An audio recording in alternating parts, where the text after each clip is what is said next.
Bom dia, pessoal.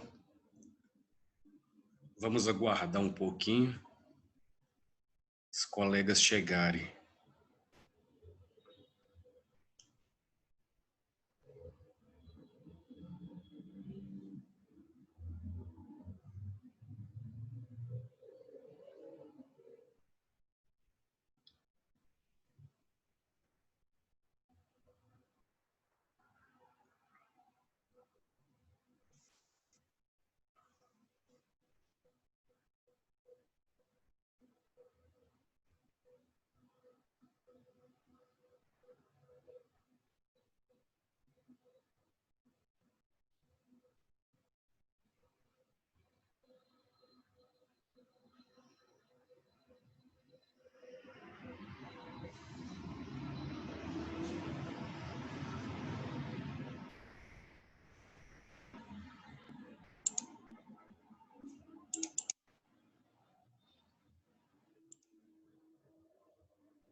Então, bom dia a todos e a todas.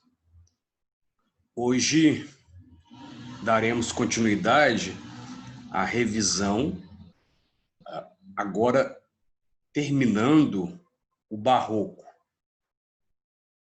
Ao longo dos séculos XVI, XVII, XVIII, XIX e XX, nós passamos no Brasil por diversos movimentos literários. O quinhentismo, o primeiro, depois o Barroco. O Barroco de todos é o que se estende durante mais tempo, porque vai percorrer todo o século XVII e parte do século XVIII. Evidentemente que durou muito tempo, mas não tivemos muitos escritores. Tivemos, basicamente, Gregório de Matos na poesia, ele só escrevia poesia, e também no texto em prosa, narrativo, Padre Antônio Vieira. Então, o Barroco é simples nesse aspecto, porque não temos uma linhagem grande de escritores. Bem, na aula anterior, nós começamos a fazer alguns exercícios e daremos continuidade hoje.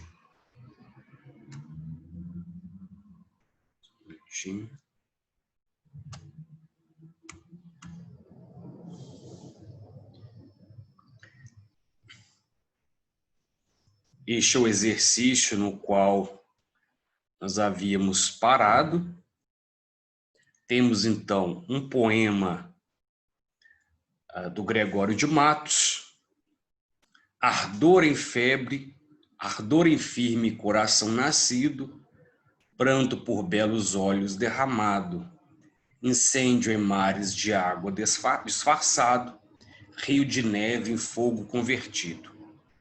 Então temos aqui antíteses, paradoxos também.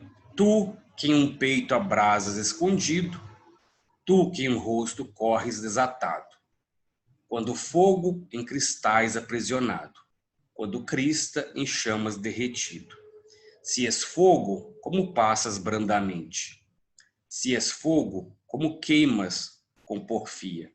Mas ai que andou amor em ti prudente, pois para temperar a tirania, como quis que fosse a neve ardente, permitiu parecesse a chama fria.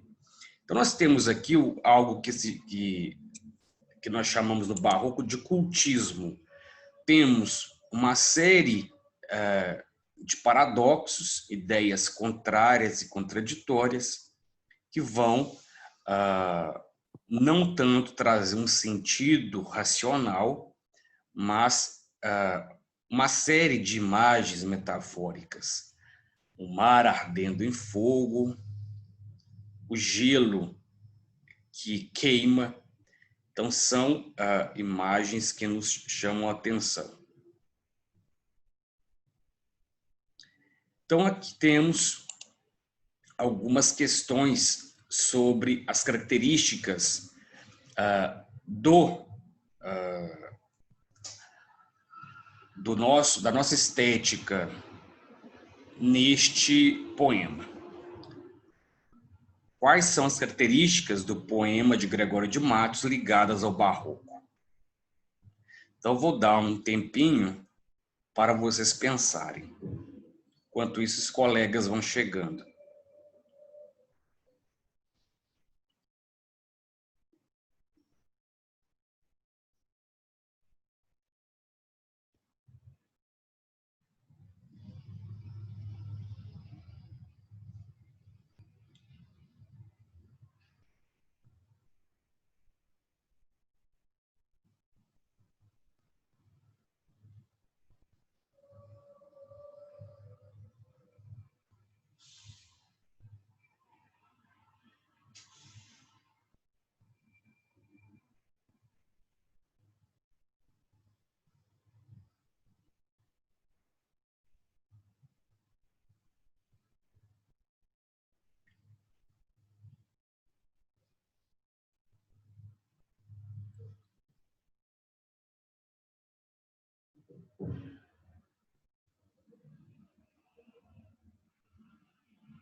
Bem, eu creio que já deu tempo de pensar na resposta correta, né?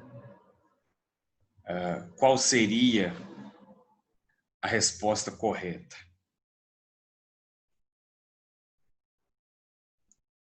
Alguém pode deduzir?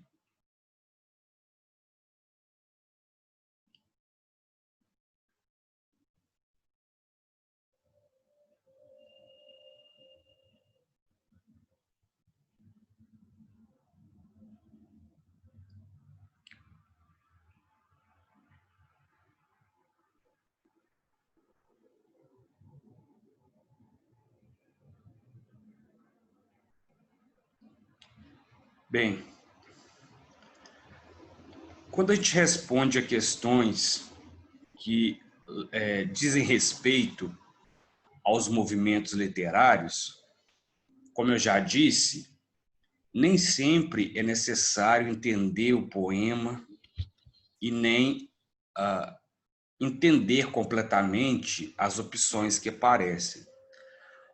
Uma palavra-chave, aliás, duas palavras-chave para o barroco são o quê? Sensualidade e contenção. Então, você tem o desejo, mas precisa contê-lo. E uma terceira palavra, paradoxo. Então, se você observar a palavra paradoxo, pode ter certeza de que a opção correta será essa. Então, a opção correta aqui é a letra C, dualidade temática da sensualidade e do refreamento, duas noções contrárias. Construção sintática simétrica por simetrias sucessivas, predomínio figurativo das metáforas e pares antitéticos que tendem para o paradoxo. As outras opções são facilmente descartáveis A letra A trata dessas questões também, mas não menciona o paradoxo. A B trata de classicismo, que não é uma característica do barroco. A D trata de romantismo e a E trata de temática neoclássica, que também não tem nada a ver com o barroco. Bem,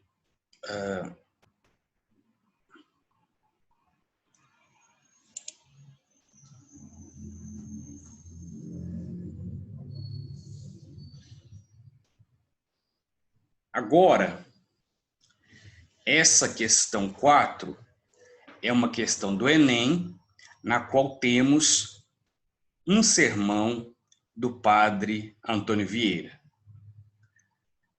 Nos sermões, como eu disse na aula passada, nós temos não mais o cultismo, nós temos o conceptismo, que é uma valorização da retórica, da persuasão. Então, neste trecho do sermão, Padre Antônio Vieira diz: nunca na Igreja de Deus houve tantas pregações, nem tantos pregadores como hoje. Pois, se tanto se semeia a palavra de Deus, como é tão pouco o fruto? Não há um homem que em um sermão entre em si e se resolva. Não há um moço que se arrependa. Não há um velho que se desengane. Então, o que ele diz aqui neste início, existe muita pregação, mas não está adiantando nada. Há muitos pregadores, a palavra está sendo dita, mas por que que o resultado é tão pouco? Ele continua: que é isto? Assim como Deus não é hoje menos onipotente, assim a sua palavra não é hoje menos poderosa do que dantes era. Pois se a palavra de Deus é tão poderosa, se a palavra de Deus tem hoje tantos pregadores, por que não vemos hoje nenhum fruto da palavra de Deus? Então ele faz aqui um raciocínio lógico. Se a palavra de Deus é tão potente como sempre foi, e se hoje temos mais pregadores do que antes, por que que os resultados são poucos? Era para haver muito mais resultado. Esta tão grande e tão importante dúvida será a matéria do sermão. Quero começar pregando-me a mim. A mim será e também a vós. A mim, para aprender a pregar. A vós, que aprendais a ouvir. Então vejam que aqui ele já lança o seu argumento de que tanto os pregadores precisam aprender a pregar, quanto os fiéis precisam aprender a ouvir, a assimilar a palavra de Deus. Aqui é como, então, uma introdução de uma redação. Você aponta uma questão, um problema, que é a ineficácia da pregação, e apresenta o seu argumento. Qual é o argumento dele? De que não estão preparados.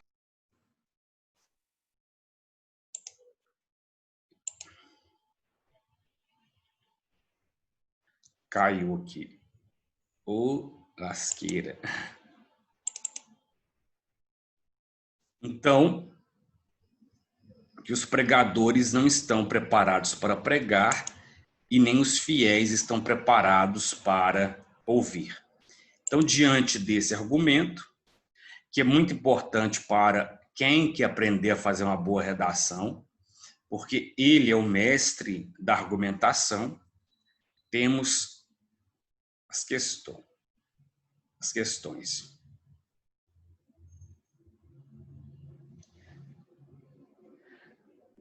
Então, temos aqui a seguinte questão. No sermão da 60ª, Padre Antônio Vieira questiona a eficácia das pregações. Para tanto, apresenta como estratégia discursiva sucessivas interrogações, as quais têm por objetivo principal. Então, qual é o objetivo principal das perguntas que ele faz? Então, vamos responder. São perguntas retóricas, ou seja, perguntas que não são feitas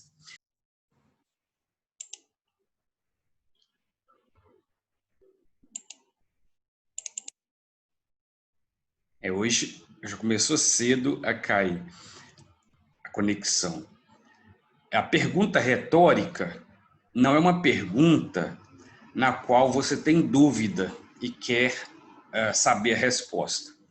A pergunta retórica você usa quando você quer, com a própria pergunta, chamar atenção para algo.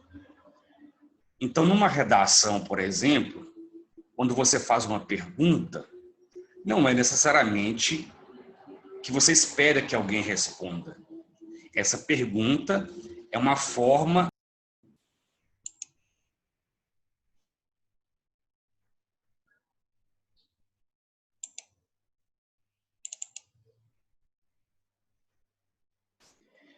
Então, a pergunta é uma forma retórica de você apresentar o seu argumento. Então, com base nisso, vamos tentar identificar qual é o objetivo da pergunta. Hoje parece que vai cair várias vezes, porque está dizendo que a minha conexão está instável. Mas a minha internet não está instável. Eu tenho a impressão de que isso é proposital.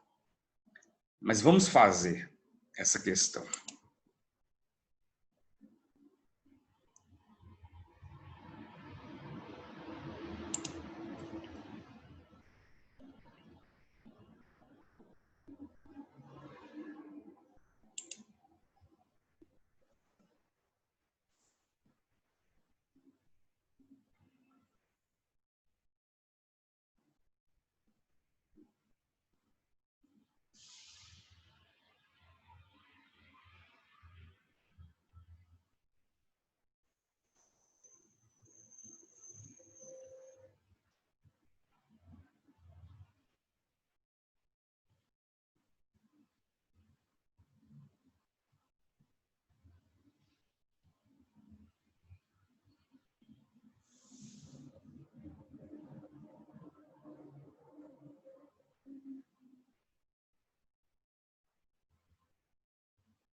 Bem, com todos esses questionamentos que Padre Antônio Vieira faz, o objetivo dele, como é o objetivo de quando você lança perguntas, é o quê?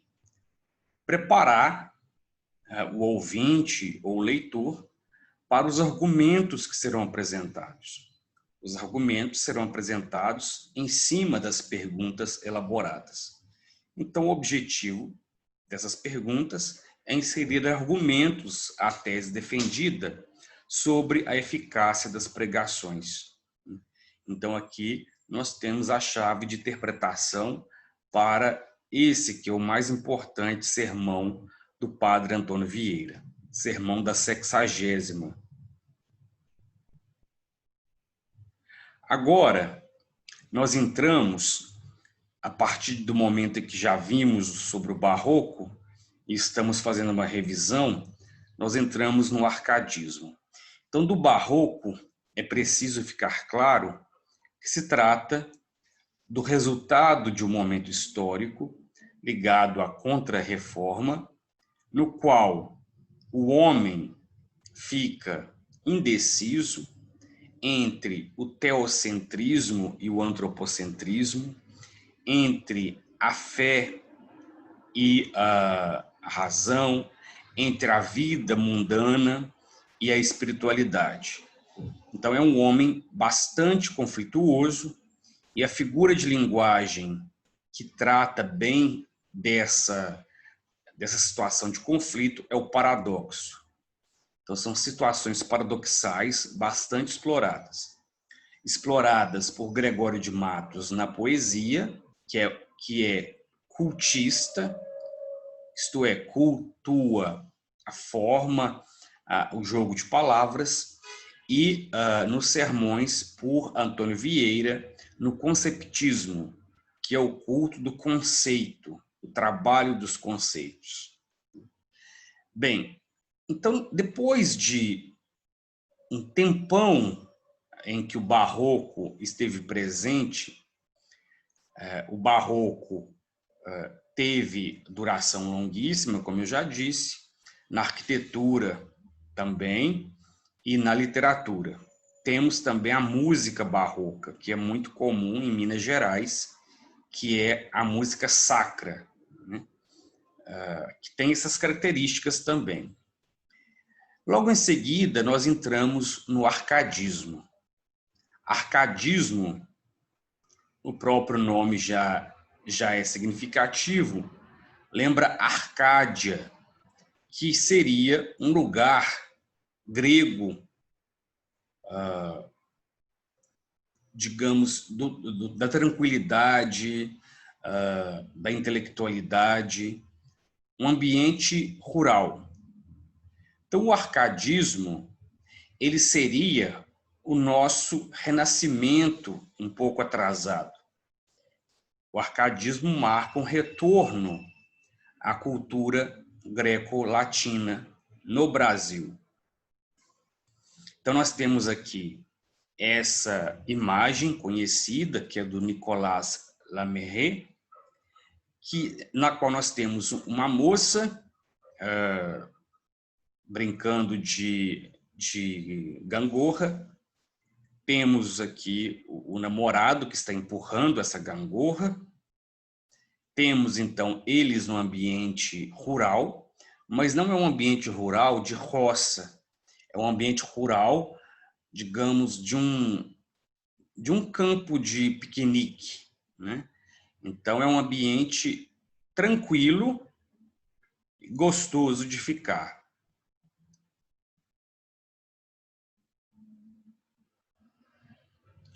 Qual é o contexto histórico do arcadismo? Sempre o movimento literário surge em decorrência de um contexto histórico e social. Então, o contexto que vai desembocar no arcadismo são as revoluções ocorridas no século XVIII.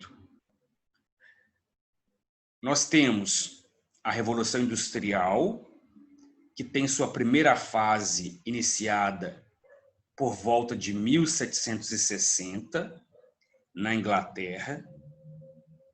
A Inglaterra é o país no qual se iniciou a Revolução Industrial, porque a Inglaterra possuía condições técnicas e também dinheiro para isso.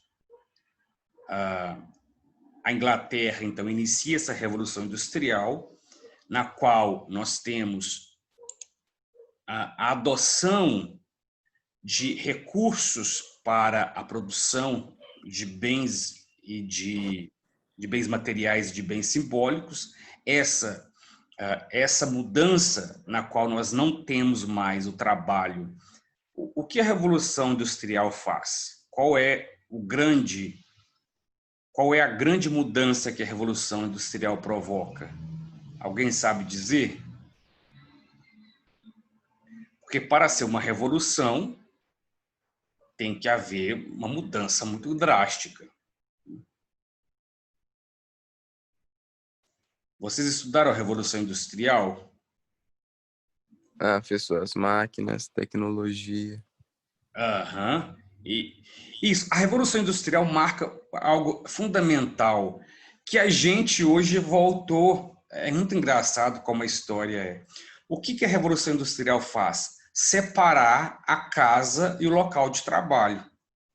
Antes da Revolução Industrial, as pessoas trabalhavam em casa, home office, né? Então, na sua própria casa, você tinha o seu ateliê, que é o lugar onde você fazia cadeiras, fazia cestas, sapatos. Então, você fazia no mesmo local. Por isso, as mulheres trabalhavam ali, os homens também, as crianças, os menores aprendizes, tudo em casa. A Revolução Industrial vai fazer o quê? Concentrar as condições de produção, as máquinas que aí começam, então, a tomar conta, num local específico, que é a indústria. Então, as pessoas agora sairão de casa para ir ao trabalho. Primeiro, os homens. Então, a Revolução Industrial marca de início o quê? A separação entre o homem e a mulher, entre o trabalho masculino e o trabalho feminino. É com a Revolução Industrial que nós temos a desvalorização do trabalho da mulher. Porque nós teríamos agora a separação entre o trabalho produtivo, que é o trabalho que nós chamamos de que produz mais valia, e temos em casa a mulher fazendo a comida, fazendo seus artesanatos, mas não é aquilo que agora vai produzir mais valia, ou seja, que vai produzir lucro. Então, nós temos essa grande revolução da separação entre a casa e o local de trabalho. Claro que a Revolução Industrial passa por fases. Até hoje nós estamos na Revolução Industrial, nós estamos na quarta etapa. Essa primeira etapa, então, é quando nós temos as máquinas um pouquinho mais avançadas já aparecendo. Temos, em 1776, portanto, uma década depois, a independência dos Estados Unidos. A independência dos Estados Unidos, em relação aqui à Inglaterra, né? A independência dos Estados Unidos foi muito importante para a nossa independência, para a independência de vários países, porque foi pioneira, né? E como foi a independência dos Estados Unidos? Os Estados Unidos eram colônia da Inglaterra. Mas era uma colônia como era o Brasil?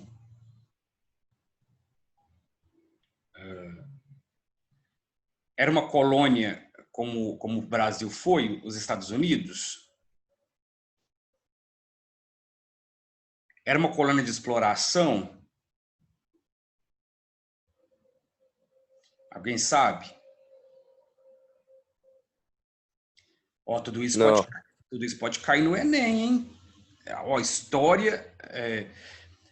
Os Estados Unidos não foram uma colônia onde os ingleses foram lá e tomaram as terras e falaram: agora aqui é nosso, nós vamos explorar aqui.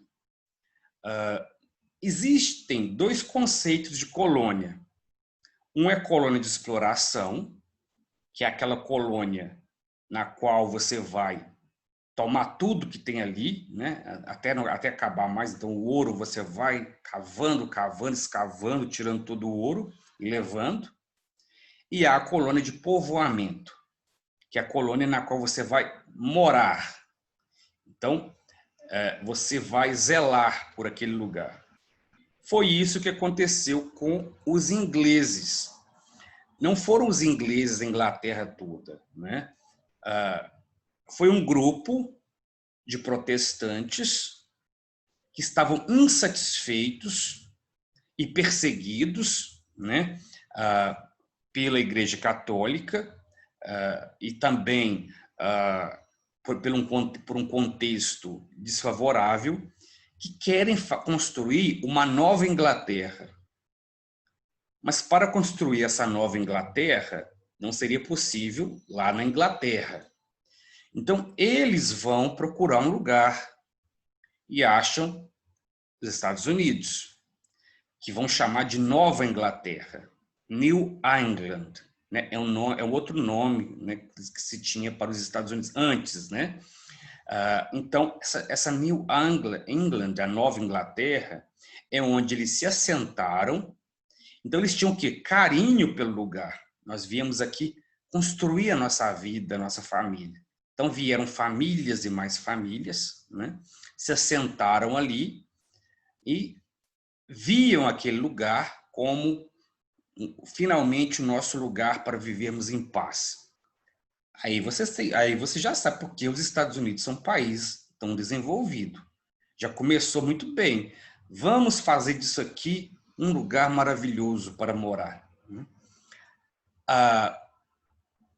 Com a independência dos Estados Unidos, vai fazer o quê? Eles querem que esse lugar que eles encontraram seja deles agora. Eles não querem nada com a Inglaterra. Não querem que a Inglaterra fique tentando explorar, né? Então, os estados se unem, por isso o nome Estados Unidos. Eles estão unidos, os lugares, as diversas províncias, unidas pela independência, que vai ocorrer em 1776. Vejam que é tudo muito próximo. Já em 1789, temos a Revolução Francesa, que é a revolução na qual cai aquele regime dinástico no qual se tinha a ideia de que o rei era escolhido por Deus. Então, Deus escolhia o rei, depois os filhos do rei, os netos, a família toda ficava no poder. E era um poder absolutista, a concentração de poder na figura real. A Revolução Francesa é uma revolução de caráter popular, na qual se tem a ideia de que a nação é para o povo, ela é feita pelo povo e ela é do povo. Então, as pessoas se engajaram nessa tomada do poder, que ocorre em 1789, e surgem aqueles 3 lemas: liberté, égalité, fraternité. Vejam que essas 2 revoluções, a independência dos Estados Unidos e a Revolução Francesa, vão incentivar, servir de inspiração para, em Minas Gerais, haver a Inconfidência Mineira. A Inconfidência Mineira foi uma tentativa de libertar o Brasil de Portugal? Sim ou não?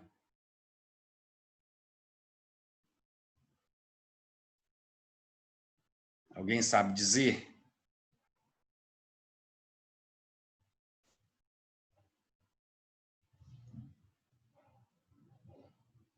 O que foi a Inconfidência Mineira?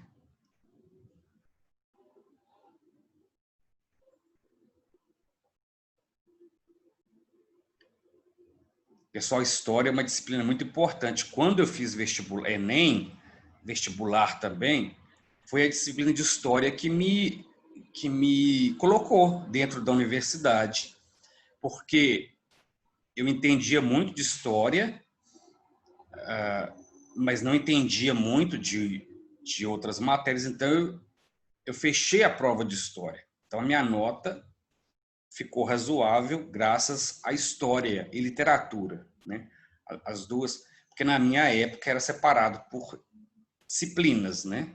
História, literatura, quer dizer, a minha prova tinha história, literatura, português e inglês, né? Mas eu fui muito bem em história e literatura. Em inglês e português eu fui razoavelmente. Então, daí eu passei. Então, história para mim é uma disciplina na qual a gente consegue muito ponto.